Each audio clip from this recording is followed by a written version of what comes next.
Hello friends, this is Saranya. Welcome to my YouTube channel. ఈరోజు వచ్చేసి మనం ఈ 1 month సీటెట్ ఎగ్జామ్ క్రాక్ చేయడం కోసం ఎలా చదవాలి అన్న పాయింట్స్ గురించి డిస్కస్ చేద్దాం. సో మీరు కనుక మన ఛానల్ కావడం ఫస్ట్ టైం అయితే ఖచ్చితంగా ఛానల్ సబ్స్క్రైబ్ చేసుకోండి, వీడియో ఎండ్ వరకు చూడండి. అండ్ వీడియో కనుక మీకు నచ్చినట్లయితే ఖచ్చితంగా లైక్ చేయండి. Let's get started. సో ఇప్పుడు మనం సీటెట్ ఎగ్జామ్ గురించి మాట్లాడుకుంటే, ఈ సీటెట్ ఎగ్జామ్లో మనకి 150 క్వశ్చన్స్ అడుగుతారు. 150 క్వశ్చన్స్ అంటే 150 మార్క్స్. ప్రతి క్వశ్చన్కి కూడా 1 మార్క్ ఉంటుంది అని అర్థం. 150 మార్క్స్. నెగిటివ్ మార్కింగ్ లేదు అంటే మనం 150కి 150 క్వశ్చన్స్ అటెంప్ట్ చేయాలి అని అర్థం. సో ఇప్పుడు మనం ఇందులో ఇంకొక పాయింట్ ఏంటి అంటే, మనకి ఎగ్జామ్ ఏంటిది? ఆఫ్లైన్ ఎగ్జామ్, ఆన్లైన్ ఎగ్జామ్ కాదు. అంటే మనం బబ్లింగ్ చేయాలి. ఆన్లైన్ ఎగ్జామ్ లాగా టిక్ చేయడం కాదు, పెన్ అండ్ పేపర్ ఉంటుంది. మనం బబ్లింగ్ అనేది చేయాలి, ఓఎంఆర్లో బబ్లింగ్ చేయాలి. ఇప్పుడు మనం ఎలా చదవాలి అన్న దాని గురించి మాట్లాడితే, పేపర్ 1లో యాక్చువల్గా మనకి ఏమేమి సబ్జెక్ట్స్ ఉన్నాయి? CDP, language 1, language 2, EVS and maths. Paper 2లో ఏమేమి సబ్జెక్ట్స్ ఉంటాయి? CDP, language 1, language 2. If in case మీరు మ్యాథ్స్ అండ్ సైన్స్ చూస్ చేసుకుంటే maths and science. And next వచ్చేసి ఆర్ఎల్స్ మీరు సోషల్ స్టడీస్ కనుక చూస్ చేసుకుంటే సోషల్ స్టడీస్. సో ఇప్పుడు ఎన్ని మార్క్స్కి అడుగుతారు? సిడిపి 30 మార్క్స్కి అడుగుతారు, లాంగ్వేజ్ 1 30 మార్క్స్కి అడుగుతారు, లాంగ్వేజ్ 2 30 మార్క్స్కి అడుగుతారు. ఇఫ్ ఇన్ కేస్ మీరు మ్యాథ్స్ అండ్ సైన్స్ అయితే పేపర్ 2 వాళ్ళకి ఇక్కడ నుంచి 60 క్వశ్చన్స్ అడుగుతాయి. ఆర్ఎల్స్ మీరు సోషల్ చూస్ చేసుకుంటే సోషల్ నుంచి 60. పేపర్ 1 వాళ్ళ గురించి మాట్లాడితే ఈవీఎస్ వచ్చి 30, మ్యాథ్స్ వచ్చేసి 30. ఈ 30 క్వశ్చన్స్ కూడా మనకి ఎలా అడుగుతారు? 30లో 15 క్వశ్చన్స్ మాత్రమే మన కంటెంట్ నుంచి అడుగుతారు. రిమైనింగ్ 15 క్వశ్చన్స్ దేని నుంచి అడుగుతారు? పెడగాజీ నుంచి అడుగుతారు, రైట్? సో ఇప్పుడు మనం ఎలా చదవాలి? అవుట్ ఆఫ్ 150 మనం అట్లీస్ట్ 120 to 130 మార్క్స్ స్కోర్ చేయాలంటే మనం ఎలా చదవాలి? ఫస్ట్ థింగ్, సిలబస్ మొత్తం మీ దగ్గర ఉంటుంది. ఏం చదవాలి అన్నది కూడా మీకు తెలుసు. ఎలా చదవాలి అన్న దాని గురించి మాట్లాడితే, ప్రతి కాన్సెప్ట్ పెట్టుకోండి.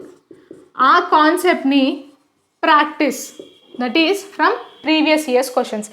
మీరు ఈ 25 to 30 డేస్ ఏవైతే మనకు టైం ఉందో అది ఎలా చదువుతారంటే, ఎవ్రీడే 5 to 6 అవర్స్ పెట్టుకోండి. 5 to 6 అవర్స్. మేబీ మీరు వర్కింగ్ అయి ఉండొచ్చు, కాలేజ్ స్టూడెంట్స్ అయి ఉండొచ్చు, ఇంకెవరైనా అయి ఉండొచ్చు. ఎవ్రీడే 5 to 6 అవర్స్ అయితే బేసిక్ మనకి దొరుకుతాయి, ఎవరైనా సరే. ఈ 5 to 6 అవర్స్ 5 అవర్స్ పెట్టుకుందాం. 5 అవర్స్లో 2 అవర్స్ ఎవ్రీడే రివిజన్కి పెట్టుకోండి. ఆల్రెడీ మనం 2 months or 1 month కొంచెం చదివాం. సో ఆ కాన్సెప్ట్స్ అన్నీ కూడా ఎవ్రీడే రివిజన్కి పెట్టుకోండి 2 అవర్స్. రిమైనింగ్ 3 అవర్స్ ఏవైతే ఉన్నాయో ఇది పర్ డే ఒక క్వశ్చన్ పేపర్ అనేది సాల్వ్ చేయాలి. మనకి 2011 నుంచి మొన్న 2022 వరకు ఎవ్రీ ఇయర్ క్వశ్చన్ పేపర్స్ ఉన్నాయి. పర్ డే ఒక్క క్వశ్చన్ పేపర్ సాల్వ్ చేయాలి. అంటే మనం ఈ 25 to 30 డేస్ స్పాన్లో ఈజీగా 25 పేపర్స్ అనేవి సాల్వ్ చేయగలగాలి, చెయ్యాలి కూడా. First day or first week మనకి 3 అవర్స్కి మించి కూడా టైం పడుతుండొచ్చు. బికాజ్ మనకి టెన్షన్ ఉండదు, ఏముండదు కాబట్టి మనం మెల్లగా చేస్తూ కూర్చుంటాం. 3 అవర్స్ నుంచి 3.5 అవర్స్ టైం పడుతుంది. క్వశ్చన్ అర్థం చేసుకోవడం, ఆన్సర్స్ని ఆప్షన్స్ని అర్థం చేసుకోవడం టైం పడుతుంది.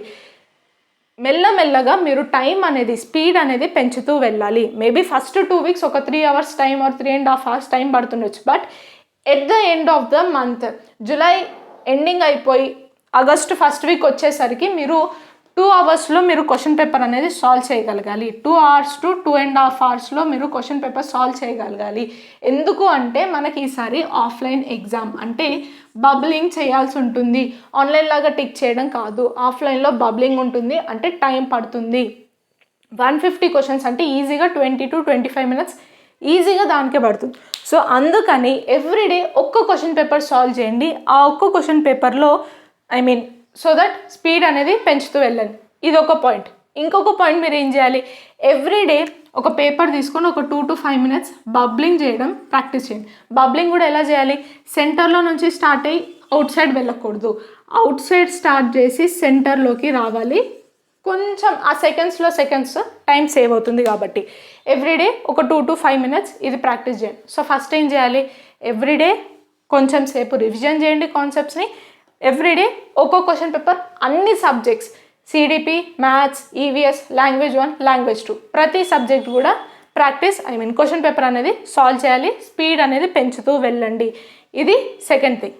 థర్డ్ థింగ్, మనకున్న సబ్జెక్ట్స్ గురించి మాట్లాడుకుంటే ఈ ఉన్న అన్ని సబ్జెక్ట్స్లో మోస్ట్ స్కోరింగ్ సబ్జెక్ట్ ఏది అంటే సిడిపి. మీరు సిడిపి కరెక్ట్గా ప్రతి కాన్సెప్ట్ కూడా చదువుకొని అర్థం చేసుకొని ప్రీవియస్ ఇయర్స్ క్వశ్చన్స్ కనుక సాల్వ్ చేసినట్లయితే ఎక్కువ స్కోరింగ్ సబ్జెక్ట్, ఎక్కువ స్కోర్ చేయొచ్చు. ఇంకొక హెల్పింగ్ పాయింట్ ఏంటి అంటే దీనిపైన మీకు గ్రిప్ ఎక్కువ ఉన్నట్లయితే ఈ సబ్జెక్ట్స్లో పెడగాజీ ఈజీగా సాల్వ్ చేయగలుగుతారు. బికాస్ మనకి పెడగాజీ నుంచి 15 క్వశ్చన్స్ అడుగుతారు కాబట్టి ఈ కంటెంట్ ఏంటి ఎన్సీఆర్టీ నుంచే అడుగుతారు. ఇప్పుడు పేపర్ 1 వాళ్ళకి వచ్చేసి 1st క్లాస్ నుంచి 5th క్లాస్ వరకు ఎన్సీఆర్టీ చదవండి. అంతకు మించి చదవకండి. మన టీఎస్ టెట్ లాగా 6th క్లాస్ 8th క్లాస్ వరకు చదవకండి. 5th క్లాస్ వరకు మాత్రమే చదవండి పేపర్ 1 వాళ్ళు. ఈ 5th క్లాస్కి మించి స్టాండర్డ్ క్వశ్చన్స్ మిమ్మల్ని అడుగుతారు పేపర్ 1 వాళ్ళకి. పేపర్ 2 వాళ్ళకి 10th క్లాస్ వరకు ఎన్సీఆర్టీ బుక్స్ అనేవి చదవండి. ఇప్పుడు కంటెంట్ అనేది మనకి ఎన్సీఆర్టీ నుంచి కవర్ అయిపోతూ ఉంటుంది. మరి పెడగాజీ సిడిపి కనుక మీరు ప్రాపర్ గ్రిప్ తెచ్చుకున్నట్లయితే ఈ సబ్జెక్ట్స్లో కూడా మీకు పెడగాజీ ఈజీగా సాల్వ్ చేయొచ్చు. మేబీ టీచింగ్ మెథడ్స్ వేరే అయి ఉండొచ్చు, కొన్ని వేరే అయి ఉండొచ్చు, but pedagogy maximum part cover అయ్యేది ఇక్కడే. సిడిపి ఎక్కువ చదవండి, అలా అని చెప్పి ఈ సబ్జెక్ట్స్ నెగ్లెక్ట్ చేయకండి. ఎవ్రీడే ప్రతి సబ్జెక్టు కూడా మీరు చదవాల్సి ఉంటుంది. ఒక పాయింట్ ఏంటిది అంటే లాంగ్వేజ్ 2 ఏదైతే చూస్ చేసుకున్నారో దీనికి టైం స్పెండ్ చేయకండి. దీనికి టైం స్పెండ్ చేయడం అవసరం లేదు. మీరు ఇంగ్లీష్ పెట్టుండొచ్చు. మ్యాక్సిమం మన తెలుగు వాళ్ళైతే లాంగ్వేజ్ 2 ఇంగ్లీష్ పెడతారు, లాంగ్వేజ్ 1 తెలుగు పెడతారు. సో లాంగ్వేజ్ 2కి ఎక్కువ టైం స్పెండ్ చేయకండి. ఎందుకు అంటే ఈ 30 క్వశ్చన్స్లో 15 క్వశ్చన్స్ మనకు ఎలా అడుగుతారంటే 2 పారాస్ ఇస్తారు, లేదంటే ఒక పారా ఒక పోయం వస్తుంది. లాంగ్వేజ్ 2 కాబట్టి 2 పారాగ్రాఫ్స్ ఉంటాయి. ఆ పారాగ్రాఫ్స్ నుంచి మిమ్మల్ని క్వశ్చన్స్ అడుగుతాడు. సో పారా కరెక్ట్గా చదివి క్వశ్చన్స్ కనుక సాల్వ్ చేసినట్లయితే 15 మార్క్స్ కవర్ అయిపోతుంది. సో లాంగ్వేజ్ 2కి ఎక్కువ టైం స్పెండ్ చేయకండి. మహా అయితే ఒక 10 to 20 minutes. ఆ 10 to 20 minutes కూడా దేనికి, నెట్ ఓపెన్ చేసి ప్యాసేజెస్ చదవండి, ప్యాసేజెస్ కింద క్వశ్చన్స్ సాల్వ్ చేయండి. ఈ 10 to 20 minutes అది మాత్రమే చేయండి. ఇంకా ఎక్కువ టైం లాంగ్వేజ్ 2కి స్పెండ్ చేయకండి. లాంగ్వేజ్ 1 గురించి మాట్లాడితే మనం అందరం కూడా తెలుగు సెలెక్ట్ చేసుకొని ఉంటాం. అయితే చాలామందికి తెలుగు ఎక్కడి నుంచి చదవాలి మ్యామ్ అనే డౌట్ ఉంటుంది. తెలుగు క్వశ్చన్ పేపర్స్ ఏవైతే 30 క్వశ్చన్స్ ఉంటాయో ఆ 30 క్వశ్చన్స్ ఎవరు ప్రిపేర్ చేస్తారు, మన స్టేట్ వాళ్ళు ప్రిపేర్ చేస్తారు. సో మనం స్టేట్ కోసం ఏవైతే చదువుకున్నామో సందులు అయి ఉండొచ్చు, సమాసాలు అయి ఉండొచ్చు, basic noun pronoun that is నామవాచకం, క్రియ, ఇవి నానార్థాలు, ఇవన్నీ కూడా చదవండి. ఒకటి మనకి ప్యాసేజ్ ఇస్తాడు, ప్యాసేజ్లో నుంచి క్వశ్చన్స్ అడుగుతాడు. ఇంకొకటి పోయంలో నుంచి క్వశ్చన్స్ అడుగుతాడు లాంగ్వేజ్ 1లో. సో ప్యాసేజ్ అనేది ఎవ్రీడే మనకి రివిజన్ అనేది పెట్టుకోండి. ఇది ఒక పాయింట్ లాంగ్వేజ్ 1లో. నెక్స్ట్ ఈవీఎస్ అయితే మొత్తం కూడా ఎన్సీఆర్టీ వస్తుంది.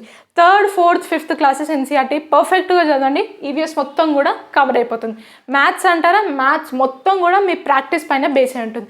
మీరు ఎన్ని క్వశ్చన్ పేపర్స్ సాల్వ్ చేస్తే, ఎన్ని క్వశ్చన్స్ సాల్వ్ చేస్తే మీ మ్యాథ్స్ అంత బాగుంటుంది, అంత స్కోరింగ్ చేయగలుగుతారు. సో ఈ మొత్తం ద్వారా కంక్లూజన్ ఏంటిది, question papers everyday question papers solve చేయండి. ఇంకొక పాయింట్ ఏంటిది అంటే మీరు కంటెంట్ ఎంత చదివినా సరే, ఎన్నిసార్లు రివైజ్ చేసినా సరే ప్రాక్టీస్ చేయకపోతే వేస్ట్.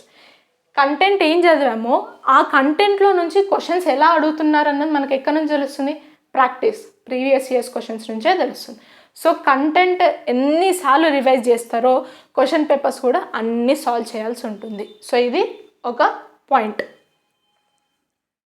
సో ఈ వీడియో మొత్తానికి కూడా ఒక కంక్లూజన్ ఏంటిది అంటే, ఒకటి ఎవ్రీడే టాపిక్స్ రివైజ్ చేయండి. ఎంత ఎక్కువసార్లు రివైజ్ చేయగలిగితే మీకు కాన్సెప్ట్ పైన గ్రిప్ పెరుగుతుంది, అండర్స్టాండింగ్ పెరుగుతుంది. సో వీలైనన్నిసార్లు రివైజ్ చేయండి. వీలైతే ఎవ్రీ టాపిక్ రివైజ్ చేయండి. సిలబస్ కాపీ మీ దగ్గర ఉంటుంది కాబట్టి ప్రతి టాపిక్ని కూడా ఎవ్రీడే రివైజ్ చేయండి. మీకు ఏవైనా టాపిక్స్ కొంచెం హార్డ్ ఉన్నాయి అంటే, ఇప్పుడు మనం సిడిపి క్వశ్చన్సే సాల్వ్ చేస్తున్నాం కాబట్టి ఇఫ్ ఇన్ కేస్ సిడిపిలో ఏదైనా టాపిక్లో మీకు కష్టం అవుతుంది అంటే నాకు కింద కామెంట్ సెక్షన్లో పెట్టండి. ఆ టాపిక్ పైన మనం వీడియో అనేది చేద్దాం. నెక్స్ట్ టాపిక్స్ అయిపోయిందా, నెక్స్ట్ వచ్చేసి క్వశ్చన్ పేపర్స్ అయిపోయిన తర్వాత బబ్లింగ్ కూడా ఎవ్రీడే ప్రాక్టీస్ చేయండి. క్వశ్చన్ పేపర్ సాల్వ్ చేయడంలో స్పీడ్ అనేది పెంచుకోండి. ఇది ఒక పాయింట్. లాంగ్వేజెస్ మీరు క్వశ్చన్ పేపర్స్ కనుక సాల్వ్ చేసినట్లయితే ఒక 25 పేపర్స్ సాల్వ్ చేసినట్లయితే లాంగ్వేజెస్ మొత్తం కూడా కవర్ అయిపోతాయి, సపరేట్గా వెళ్ళి చదవాల్సిన అవసరం కూడా ఉండదు. సో ఇది ఫ్యూ పాయింట్స్. ఎవ్రీడే చదవండి, టైం వేస్ట్ చేయకండి, ఎవ్రీడే ప్రాక్టీస్ అనేది ఖచ్చితంగా ఉంచుకోండి. ఇలా అవుతేనే మనకి సీటెట్లో మీరు ఫస్ట్ అటెంప్ట్ అయినా సరే 120 మార్క్స్ అనేది ఈజీగా స్కోర్ చేయగలుగుతారు. సో ఇది ఈరోజు వీడియో. ఈ వీడియోకి సంబంధించి మీకు ఎలాంటి డౌట్స్ ఉన్నా కూడా నాకు కింద కమెంట్ సెక్షన్లో కమెంట్ చేయండి. And thank you so much for watching.